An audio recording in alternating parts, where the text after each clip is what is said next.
Kasganj Samajwadi party के राष्ट्रीय अध्यक्ष पूर्व मुख्यमंत्री अखिलेश यादव के निर्देश पर कासगंज जनपद की पटियाली विधानसभा क्षेत्र में सपाइयों द्वारा पीटीए चर्चा कार्यक्रम आयोजित किया गया, जिसमें पीटीए की अपील भी लोगों के बीच बांटी गई। विधानसभा अध्यक्ष मुनेंद्र शाह के द्वारा पीटीए चर्चा कार्यक्रम पटियाली विधानसभा के कस्बा गंज डुंडवारा के अलावा आसपास के करीब आधा दर्जन गांव और मोहल्लों में आयोजित कराई गई। बता दें कि इस कार्यक्रम में पटियाली विधायक नादिरा सुल्तान, सपा जिला अध्यक्ष विक्रम सिंह यादव, राष्ट्रीय प्रवक्ता अब्दुल हफीज गांधी, जिला महासचिव विनय कुशवाहा, प्रांजल यादव, खलील खान द्वारा संबोधित किया गया। इस दौरान विधायक नादिरा सुल्तान ने कहा कि पीटीए चर्चा कार्यक्रम में आए हुए सभी साथियों को यह याद रखना चाहिए, जो आज हम लोग शिक्षा समानता का अधिकार पाए हुए हैं, ये बाबा साहब की देन है। हम लोगों को अपने बच्चों को शिक्षा के प्रति जागरूक रखना है।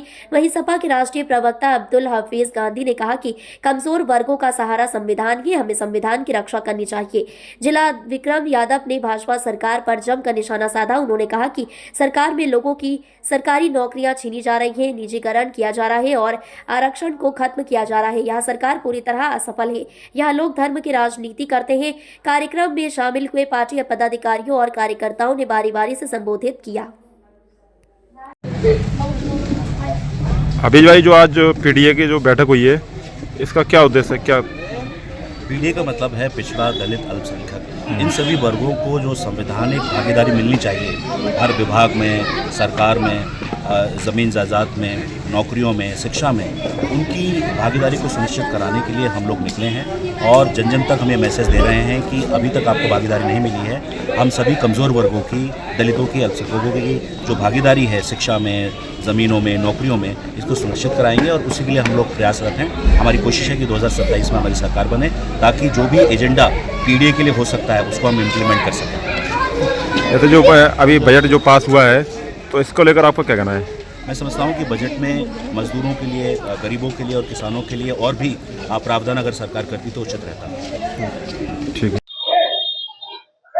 अध्यक्ष जी, जो आज पीडीए की जो बैठक हुई है, तो उसका क्या उद्देश्य है लोगों के लिए? पीडीए की बैठक में जो पिछड़ा वर्ग, दलित समाज के जो अतिवंचित शोषित वर्ग हैं, बघेल है, प्रजापति है, कश्यप है, दिवाकर है, वाल्मीकि है, कोरी है, कंडेरे समाज है, बंजारा समाज है, दिवाकर समाज है, वाल्मीकि समाज है, इनके साथ जो समाजवादी, जो भारतीय जनता पार्टी सरकार नाइंसाफी कर रही है, वो समाजवादी पार्टी उनके खिलाफ अभियान चला रही है, लोगों को जगाने काम कर रही है।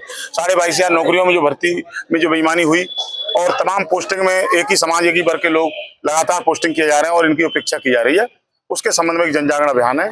और इस समय जो महंगी टेक्निकल एजुकेशन, मेडिकल एजुकेशन में जो फीस वृद्धि हो गई है, एएनएम 150,000 में थी, आज 1.5 लाख में है। जीएनएम 80,000 में थी, बात 3 लाख में उनके एडमिशन हो रहे हैं। बीटेक जो 2.5 लाख में थी, वो 10 लाख में हो रहे हैं। और बीएससी नर्सिंग 1,60,000 में एडमिशन बच्चों का होता था, आज 7 लाख में हो रहा है। आज जो माहौल बना है, जो देश में जो गुंडागर्दी का माहौल है और जो कुंभ में हुआ है, जो हत्याओं को छिपाने का काम किया, ये बहुत ही दुर्भाग्यपूर्ण है और उसके खिलाफ हमारी पार्टी जनजागरण अभियान कर रही है। जहां तक बजट का सवाल है, न शिक्षा पर कोई काम हो रहा है, न अल्पसंख्यकों के अधिकारों को काट दिया।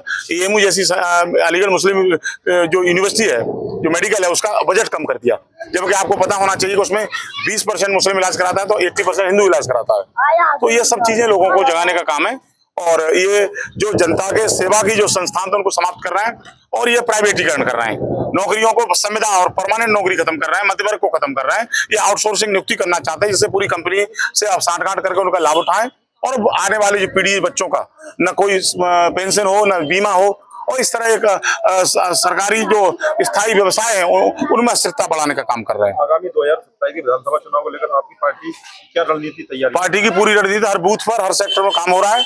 संगठन से जिन लोगों को जोड़ा जाना चाहिए जोड़ा जा रहा है और आपने 2024 के चुनाव में देखा।